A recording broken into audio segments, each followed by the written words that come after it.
I'm dead from the breakout. What you talking about? Pull that 40 out and let it bust and I'ma walk it out. They been talking all that fucking shit, but I can hear them now. Keep a clock on my block, bitch, we can shoot it out.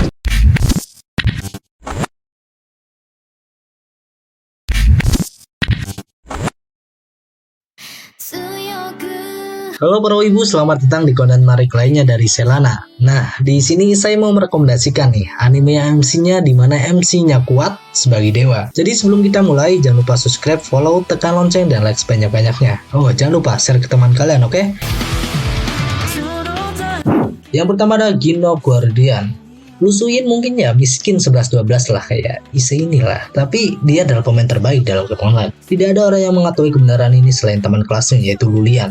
Ya biasalah ya, orang berbakat tuh merendah untuk meroket gitu. Nah suatu hari, Suyin menerima perangkat mobil misterius dari Lulian. Namun tak lama setelah itu, Lulian diculik coy. Sebelum menjelaskan perangkat tersebut itu fungsinya apa. Nah, Suyin pun segera mencari cara untuk menyelamatkannya. Dan tanpa sengaja dia mengaktifkan perangkatnya yang membuatnya dapat masuk ke dalam permainan dunia virtual.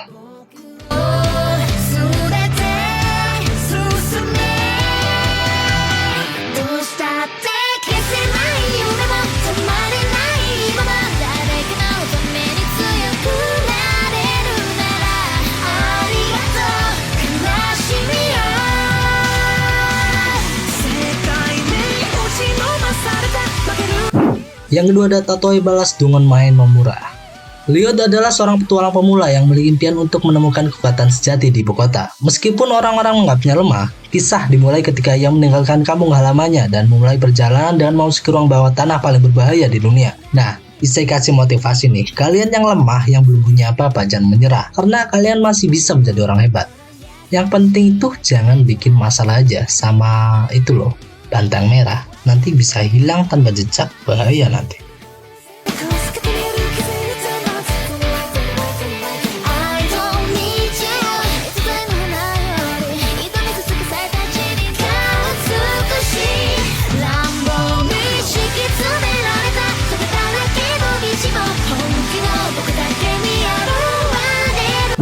Yang ketiga ada Kautio Zero.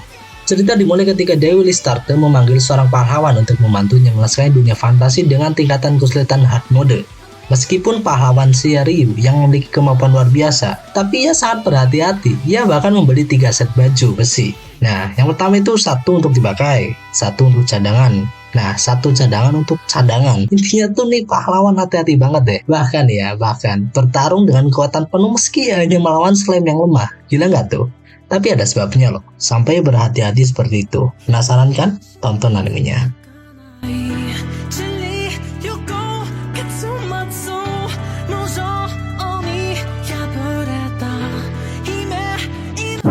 Yang keempat ada King Raid. Sudah 100 tahun Raja Kaile menyemayangkan Amudo. Di era yang damai ini, ksatria muda Karcel menikmati hidupnya tanpa rasa khawatir. Namun hari-harinya mulai berubah setelah ada kabar tentang kemunculan iblis. Nih perlu diingat, iblis yang lebih berbahaya adalah para iblis yang berada di Konoha. Kenapa lebih berbahaya? Ya cari tahu aja sendiri. Oke lanjut. Dengan dipandu oleh petapa, Karcel bersama teman-temannya memulai perjalanan untuk pencarian pedang suci yang mampu membunuh musuh-musuh barunya.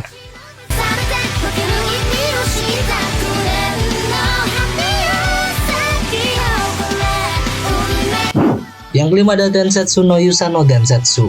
Apa stigma? Dikenal sebagai mata yang dapat menganalisis semua jenis sihir. Namun mereka lebih dikenal sebagai mata terkutuk yang hanya bisa membawa kehancuran dan kematian bagi orang lain. Rainer Lut, seorang penyihir berbakat dan juga pembawa Alpha Stigma, pernah menjadi mahasiswa Akademi Penyihir Roland Empire, sebuah sekolah elit yang didedikasikan untuk melatih para penyihir untuk keperluan militer. Namun setelah banyak teman sekelasnya meninggal dalam perang, ia bersumpah untuk membuat negara ini menjadi tempat yang lebih tertib dan damai.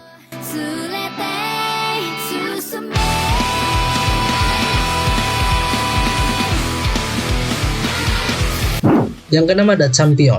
Kedua Kusanagi merupakan anak SMA yang pernah mengalahkan Dewa Perang dan memperoleh gelar Champion. Erika Blandelli, gadis Italia berusia 16 tahun yang merupakan kesatria agung, ia bertarung bersama Kusanagi untuk mengalahkan Dewa Perang. Kusanagi sebenarnya tidak suka berkelahi, tetapi gelar Champion yang disematkan padanya membuatnya terlibat dalam pertempuran melawan Champion lain dan dewa-dewa. Yang ketujuh ada Isekai Moto Shoukan Shouju. Dalam MMORPG yang dimainkan Takuma Sakamoto, ia sangat kuat hingga dijuluki Raja Iblis oleh pemain lain. Suatu hari ia dipanggil ke dunia lain yang mirip dengan MMORPG yang dimainkannya. Ia kemudian bertemu dengan dua gadis yang mengaku telah memanggil dirinya ke dunia lain.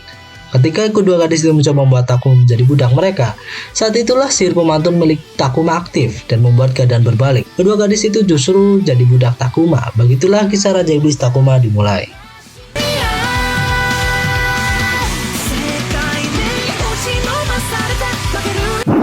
Yang 8 ada Magi Adventure of Sinbad. Kelahirannya sudah menjadi pertanda di bumi telah lahir seorang anak dengan kekuatan yang dahsyat. Ruh-ruh bergaung menandakan ada kekuatan besar. Bintang di langit berjaduan, gunung bergoyang, dan terjadi seperti ini hanya ada kesempatan 1000 tahun sekali. Yang berarti kelahirannya adalah suatu keajaiban. Namanya adalah Simba, seorang anak yang akan menjadi Raja 7 Lautan. Ini anak kayak gini di Konohada loh. Ciri-cirinya tuh ya suka bagiin baju, matiin mic, tanam padi maju, bahkan dikabarkan mencalonkan diri menjadi salah satu calon penguasa Konoha berkat Tuhan Hokage kelima. Tahu nggak siapa? Kalau tahu komen ya.